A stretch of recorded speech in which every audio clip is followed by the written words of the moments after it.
నమస్తే, welcome to our channel. నేను సౌజన్య. ఆంధ్రప్రదేశ్లో ఎన్నికలు అయిన తర్వాత ఎలాంటి హింసాత్మక ఘటనలు జరిగాయో మనందరం చూసాం. జూన్ 4న కూడా అలాంటి ఘటనలు జరిగేటువంటి అవకాశం ఉంది అనేటువంటి అంశాన్ని ఇంటెలిజెన్స్ ఈసీకి రిపోర్ట్ ఇచ్చినట్టుగా తెలుస్తోంది. సో దాంతో అక్కడ హై అలర్ట్ విధించేటువంటి అవకాశం ఉన్నట్లుగా కూడా తెలుస్తోంది. మరి అంశానికి సంబంధించి మనతో మాట్లాడడానికి, వారి విశ్లేషణని మనతో పంచుకోవడానికి ఈరోజు మనతో పాటు ఉన్నారు సీనియర్ జర్నలిస్ట్ డివిఎస్ గారు ఉన్నారు. వారితో మాట్లాడదాం. నమస్తే అండి. నమస్తే. అంటే ఎన్నికలు అయిన తర్వాత ఏ విధంగా హింసాత్మక ఘటనలు జరిగాయో ఆంధ్రప్రదేశ్లో, రిజల్ట్స్ అయిన తర్వాత కూడా అదే సిచ్యువేషన్స్ వచ్చేటువంటి అవకాశం ఉంది అని చెప్పేసి ఇంటెలిజెన్స్ ఈసీకి అంటే ఎలక్షన్ కమిషన్కి రిపోర్ట్ ఇవ్వడంతో హై అలర్ట్ విధించేటువంటి అవకాశం ఉంది. కొంతమంది పోలీసులు కూడా మోహరించింది కాకినాడ అలాగే పిఠాపురం నియోజకవర్గాల్లో అని తెలుస్తుంది. సో దీని గురించి ఏమంటారు? ప్రశాంతమైనటువంటి కాకినాడ, పిఠాపురం, కోనసీమ, గోదావరి జిల్లాల్లో కూడా ఫ్యాక్షన్, అల్లర్లు, ఉద్రిక్తత ఉండే అవకాశం ఉంది అని చెప్పి ఇంటెలిజెన్స్ రిపోర్ట్ పంపిందంటే ఆంధ్రప్రదేశ్ పరిస్థితి అర్థమవుతాం. ఎందుకంటే మనం గతంలో చూసాం, తునిలో జరిగినటువంటి ఆ రత్నాంచల్ ఎక్స్ప్రెస్ దగ్ధం. ఇప్పుడు ఒక పద్ధతి ప్రకారం గత 5 ఏళ్లలో ఫ్యాక్షన్ రాయలసీమ నుంచి, పల్నాడు నుంచి టోటల్గా రాష్ట్రం అంతా వ్యాపిస్తుంది. గతంలో ఏంటి, ఫ్యాక్షన్ అంటే అదేదో సీమ జిల్లాలకే పరిమితమనో లేకపోతే పల్నాడులో అక్కడక్కడ కొన్ని ప్యాకెట్స్లో చూసాము. అలాంటిది ఇవాళ రాష్ట్రం మొత్తం ఇంతగా హింస, విధ్వంసాలు, దమనకాండ చోటు చేసుకోవటం మనం చూసాం. రౌడీ మూకలు పెరిగిపోయారు. గతంలో ఎప్పుడు ఆంధ్రప్రదేశ్లో వినలేదు మనం ఈ బ్లేడ్ బ్యాచ్, లేకపోతే గంజాయి బ్యాచ్, చెడ్డీ బ్యాచ్. అసలు ఈ పేర్లు ఏం పేర్లు ఎప్పుడన్నా విన్నారా? నిన్న కూడా మనం చూసాం, బ్లేడ్ బ్యాచ్ వాళ్ళు ఎవరినో బెదిరించారు. ఈసీ ఏమని చెప్పింది, పెట్రోల్ బంకుల్లో సీసాల్లో పెట్రోల్ కొట్టబాకండి రేపు కౌంటింగ్ దాకా అంది. లూజ్ పెట్రోల్ వెహికల్స్కే కొట్టాలి తప్ప పెట్రోలు ఈ 15 రోజులు మీరు ఎవరికి సీసాల్లో కొట్టద్దంటే బ్లేడ్ బ్యాచ్ వాళ్ళు ఏం చేశారు, పెట్రోల్ బంక్ తగలబెడతామని బెదిరించారు. సీసాల్లో కొట్టకపోతే అంటే సీసాల్లో కొట్టద్దని ఎందుకంది, ఈ పెట్రోల్ తీసుకువెళ్ళి వాళ్ళు ఏం చేస్తున్నారు, తగలబెడతారు. లేకపోతే కార్ల దగ్ధం మనం చూసాం. తెలుగుదేశం అభ్యర్థుల కార్లు దగ్ధం చేయటం, సర్పంచుల కార్లు తగలబెట్టడం, అసలు పెట్రోల్ బాంబులు తయారు చేస్తున్నారు మనం కూడా చూసాం. పిన్నెల్లులో పట్టుకున్నారు, మాదల్లో పట్టుకున్నారు, వైఎస్ఆర్ కాంగ్రెస్ పార్టీ వాళ్ళ ఇళ్లల్లో పట్టుకుంటున్నారు. దీన్ని అడ్డుకట్ట వేయడం కోసం ఈసీ సూచన చేస్తే బ్లేడ్ బ్యాచ్ బెదిరించిందంటే ఎలా ఇక్కడ పెరిగిపోయాయి, ఈ గ్యాంగులు ఎలా పెరిగాయి అనేది ఈ 5 ఏళ్లలో మనం చూస్తున్నాం అన్నమాట. నేరగాళ్ల స్వర్గంగా మారింది. పిఠాపురంలో అల్లర్లేంటి, కాకినాడలో హింసా విధ్వంసాలేంటి. ఇంటెలిజెన్స్ సమాచారం ఇచ్చిందంటే వాళ్ళ కేంద్ర ఎన్నికల సంఘం దానిపైన దృష్టి పెట్టి హై అలర్ట్ ప్రకటించిందన్నమాట. ఇప్పుడు పిఠాపురం చాలా నీట్గా ఉండే నియోజకవర్గం. ఎప్పుడు గతంలో అక్కడెక్కడ ఏమీ జరగలేదు.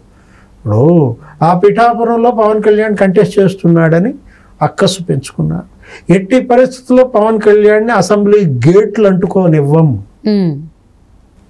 అతని అడుగులు అసెంబ్లీలో పడనివ్వం అన్న దీంట్లో వైసీపీ పనికి మాలిన శపథాలు, 100 కోట్లు ఖర్చు పెట్టారని కూడా మనం విన్నాం. సాక్షాత్తు పవన్ కళ్యాణే చెప్పాడు, తనని ఓడించడం కోసం 300 కోట్లు ఇక్కడికి డంప్ చేశారు. పిఠాపురంలో మనం చూసాం, గోవా మద్యం ఎంత పట్టుబడిందో కూడా పెద్ద ఎత్తున.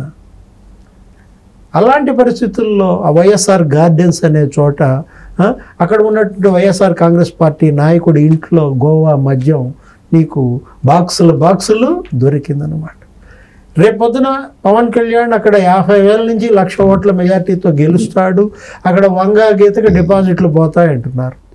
ముద్రగడ పద్మనాభం అక్కడే మకాం వేయించి పాపం వైసీపీ గెలుపు కోసం ఆయన కూడా కృషి చేశాడు. కానీ ఆయన ఇంట్లోనే ఆయన కుటుంబ సభ్యులే ఎదురు తిరిగారు. కూతురే పవన్ కళ్యాణ్కి మద్దతు ప్రకటించిన పరిస్థితి. ఈ అక్కసు పట్టలేక రేపొద్దున పవన్ కళ్యాణ్ అక్కడ నీకు థంపింగ్ మెజార్టీతో కనుక గెలిస్తే తగలబెడతారా,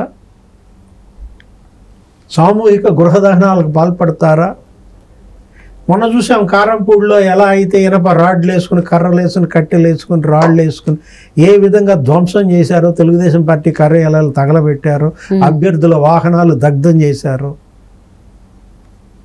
తిరుపతిలో చూసాం వర్సిటీలో పులివర్తి నాని పైన హత్యాయత్నానికి పాల్పడటం, సమ్మెటతో ఆయన వాహనాలని ధ్వంసం చేయటం.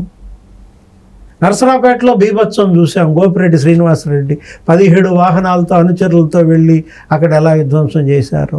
ఈవీఎంలు ధ్వంసం చేశారు. అభ్యర్థులే వీళ్ళంతా, ఎమ్మెల్యేలే వీళ్ళంతా. కేతిరెడ్డి పెద్దారెడ్డి అయితే ఏకంగా తెలుగుదేశం అభ్యర్థి ఇంటి మీదే పడ్డాడు. జేసీ ప్రభాకర్ రెడ్డి ఇంటి పైన విధ్వంసం సృష్టించారు. రేపొద్దున పిఠాపురంలో ఏం చేస్తారు? వైసీపీ ఓడిపోతే జనసేన కార్యాలయాలు తగలబెడతారా? ఏంటి ఆ ఇంటెలిజెన్స్ రిపోర్ట్ అంత హై అలర్ట్ ప్రకటించిందంటే, అక్కడే కాదు, కాకినాడలో కూడా, కాకినాడ సిటీ అక్కడ ఒక మరో దూరంపూడి చంద్రశేఖర్ రెడ్డి ఉన్నాడు.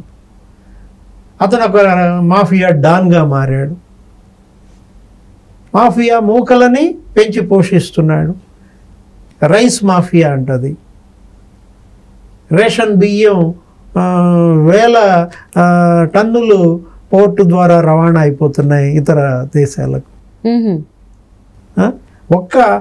రేషన్ బియ్యం మాఫియా ద్వారానే 1000 కోట్లు సంపాదించారనే వార్తలు విన్నాం. గంజాయి మాఫియా, డ్రగ్స్ మాఫియా. అక్కడ డ్రగ్స్ ఏదో స్టీమర్ వచ్చిందని కాకినాడ పోర్టుకి దాన్ని తగలబెట్టారని బయటకు రాకుండా అనేక వదంతుల, నిజాల, మీడియాలో కథనాలు మనం చూసాం. కాకినాడ సిటీలో ఇప్పుడు ద్వారంపూడి చంద్రశేఖర్ రెడ్డి ఓడిపోతే అక్కడ హింస విధ్వంసానికి పాల్పడతారా? ఎలా వీళ్ళని కంట్రోల్ చేయాలి? కేంద్ర పారా బలగాలు 25 కంపెనీలు పెట్టినా కూడా, ఇక్కడ కేంద్ర ఎన్నికల సంఘం దీనిపైన దృష్టి పెట్టినా కూడా ఏ మాత్రం ఏమరపాటుగా గనక వ్యవహరించినా కౌంటింగ్ నాడు, కౌంటింగ్ అనంతరం 15 రోజులు అగ్నిగుండంగా మారుతుంది ఆంధ్రప్రదేశ్. అరాచక శక్తులు ఆ విధంగా ఇక్కడ వెళ్ళునుకుపోయాయి.